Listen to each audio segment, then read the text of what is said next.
Talk to me about how it's impacted you and the family. Well, when COVID hit, we had noticed cracks and we thought there's big machinery in the fields and there's big machinery on the road, and you could nearly feel the house when you had the big lorries and that and big diggers, tractors and that go down the road.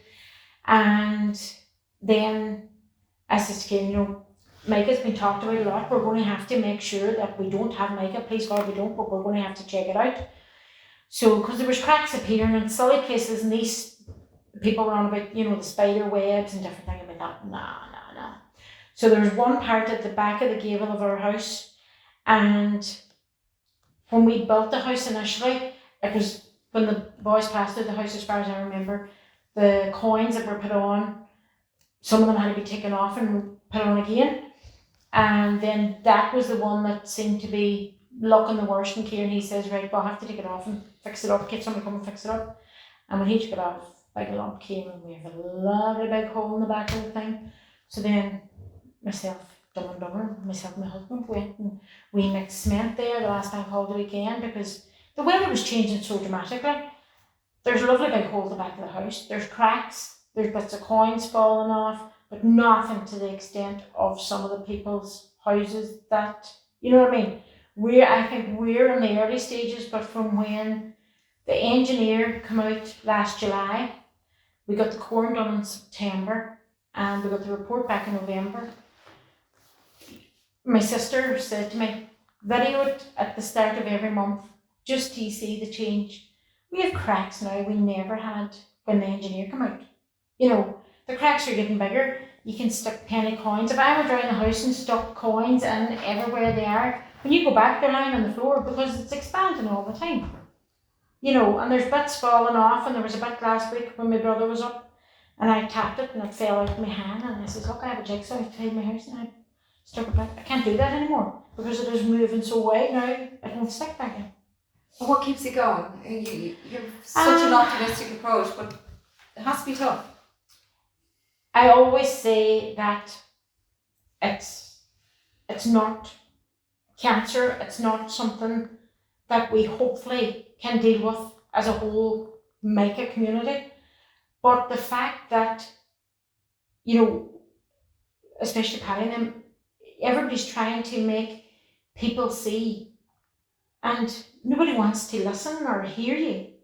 Like that, to me, is the most devastating. It's like you rattling a cage and nobody hearing you. That is what it is. It's like, they really don't care. We're in Donegal, they're in Dublin, and that's it. And it's not just in Donegal. That's the sad thing about it. This last couple of Sundays, me and my husband, instead of the two of us walking around the house, you're going out to feed the birds, and you're looking up to see, is there another crack? What's up there? There's one I didn't see yesterday. Was that there yesterday? And you're beginning to think you're going mad, But even my cousin came because she's seen a bit. She says, I don't know how you live in the house. I couldn't live in the house. I says, but where are we going to go? This is our house. This is our home. The two Waynes, when we got the report back to say we had Micah, they were devastated. We all were devastated, but at the same time, it wasn't what if we have. We know now we definitely have. Now, what the grades are on the Micah, I know one of them said that we had pyrite in it too, but it doesn't matter. It's still a disease we don't want. Nobody wants, But it's like our house, as I always say to everyone, our house is built with Weetabix. You know what I mean? And what came back on the report, which I still suppose can't get my head around, we have a 2-story house, and the sun goes around this way, the kitchen, there's a small kind of sunroom supposedly. It's the worst because it has got beaten with the wind and the rain. And then you come round to the back, but the wind comes down the valley, and everybody thought, we'll be well sheltered down there. Complete opposite. Even as my brother says, he gets out of the car and he goes, oh my God, it's like a gale here. But you come round, and the side that we got that says that the test was done, that said it was critical, there's quite a few cracks in it, but nothing like the dividing cracks on the other side of the house. So, like, we've started now that cracks are appearing on the inside of the house. I was on the upstairs of the wall that's really bad, is our ensuite. And as I was saying to the ladies out there, the window board is moved from the window, so the wind comes down the valley and blows, and all the wee insects that are in come out, and you come up and there's a wee party going on in our windowsill. So every night you're going to catch insects, you know, and it's just, thank God I'm not scared of them, but it's just, yeah, time. I had a dream one night that the whole back gable fell out in the toilet, and the toilet was still sitting, and I was on it, and I thought, sweet Delilah, is it going to come to that? Like, how desperate do you have to be to get help or to be listened to? You know, and I'm so hoping and praying that what they submitted yesterday actually works and we are listened to. Yeah. I really, really am. You're talking about your really son. You Yeah. talked about the impact on him because, again, he's talking about not going to college. He thinks that he's doing his leaving cert. He's trying, you know, pushing for grades because the grades have, you know, the points have risen again. Doesn't know what he wants to do, you know, and if we're out for a drive, he knows that, like, should he become a builder, should he become a plasterer, because there's going to be so many people needing help. Wants to be an engineer, but at the same time, he says that going to college, he doesn't think is a possible option because we can't afford it. You know. And that's the reality. Oh, that's the reality. It's costing money. You know, it is. Big time. Yeah. You know, you've no heart.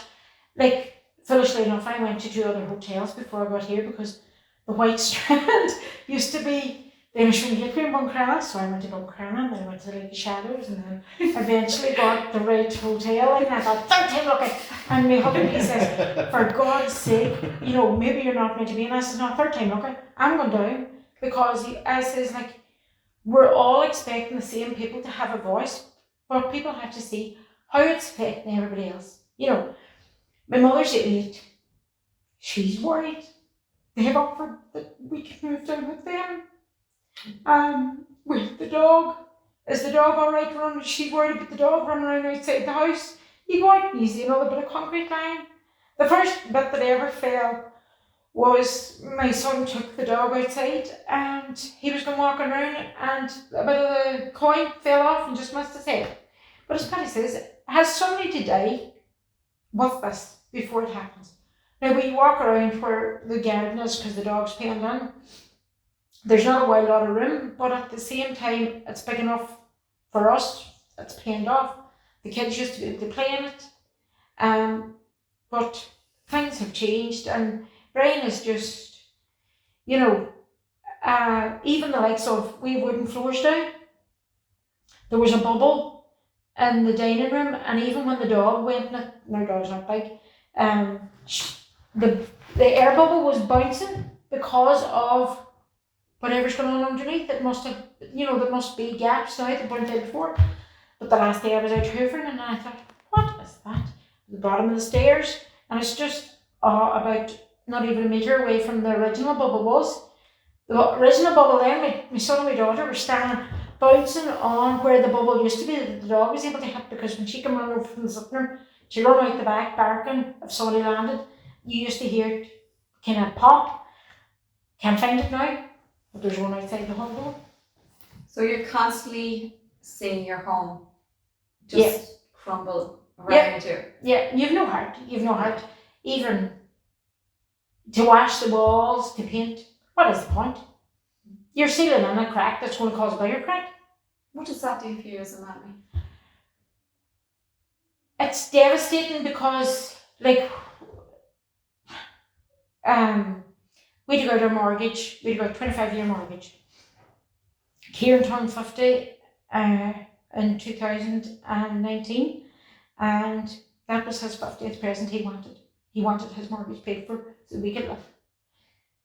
That happened June 19, March 19. What is the point? You know, like, even when we go for drives and you see old houses that are being left to rack and ruin, and you think, aye, but they're still standing. Yeah. Do you know what I mean? And ours is just falling down around us, and there's nothing we can do about it. Absolutely nothing. Like, I know there's people that are way older and have invested even their life savings and their retirement funds and different things and to try to make a better life for themselves. Why is such a big word, but yet nobody can give us an answer? Why is it happening? Why are they still allowed to sell blocks? And they're taking it out by the lorry load. There's no two ways. They used to have two grades of blocks, as far as I understand. One's for the south, one's for the north, because when you drove into the north with the block, sample was taken when it went on site. Now, my husband, he has a book that he got in 2001 about the new legislation that was coming in, and as far as I understand, it was 2001, and how things were going to change, and this had to happen, and this had to happen, and there was going to be testing on sites and groups and whatnot. Never happened. And will never happen, I don't think. So, from your perspective, is there something you'd like to say to the government? Just waking up and listen to people. We're not looking for something that we don't think we're entitled to. We have paid our taxes all our years. We're still possibly paying your wages. But yet now, to us, we're nobody. We're not aliens. Like the house insurance, all the people that have paid house insurance over the years, and now, what is the point? Why do we pay insurance? Nobody is actually having our back. Right enough, I need to tell my house insurance. When we renewed our house insurance last year, we had the core done, but we were so hoping it was going to be negative. Came back the opposite. And with different things happening, I haven't done it, but it's due for renewal now. But I know we're not going to get house insurance. But how does the government not see that the exchequer is going to be affected by this? All those houses that are not paying house insurance, all those people that have paid and worked so hard to have a wee bit of something to give to the ones they love, or to love that they're not taken from the government all the time. We're asking for help, that's all. Help to get our lives back, help to get our houses back, and help to get, it's putting pressure on everything. Definitely putting pressure on my health. Put pressure on your marriage. It's just, it really is, it's just devastating. And we just want just to listen. That's really it.